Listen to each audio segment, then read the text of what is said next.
Hierdie is Landbou Weekblad se weervernoot-video vir Patensie Gamtoos. In kort, humiditeit bereik hoogtepunte teen 100%. Swamdruk is hoog. Hier is die besonderhede. Sedert Januarie het ons 370 mm reën gehad, 89% meer as die 5-jaar gemiddelde.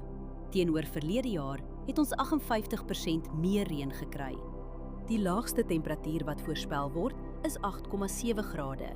Die hoogste is 21,6 grade.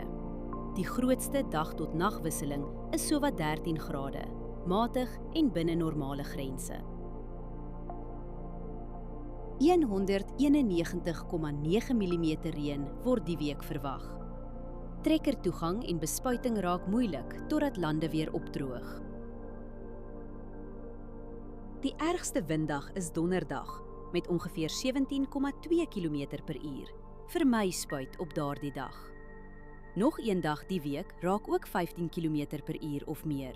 Kontroleer windsnelheid op die dag self voordat jy spuit, asook windrigting, windvlaag, temperatuur, humiditeit en delta T.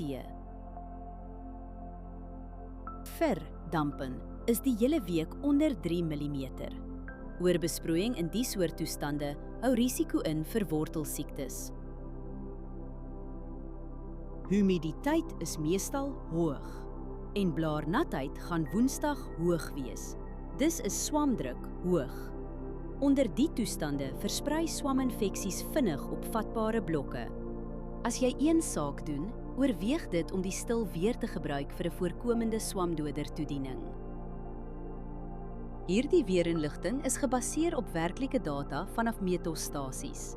Die data word deur TerraClim skoongemaak en geverifieer. KI-interpretasies word deur grondwaarheidsdata onderlê, aangedryf deur Villa Crop Protection. Hierdie verslag is met die hulp van kunsmatige intelligensie gegenereer en is nie professionele advies nie. Gaan na weather.villacrop.co.za en kies die weerverslag vir jou streek.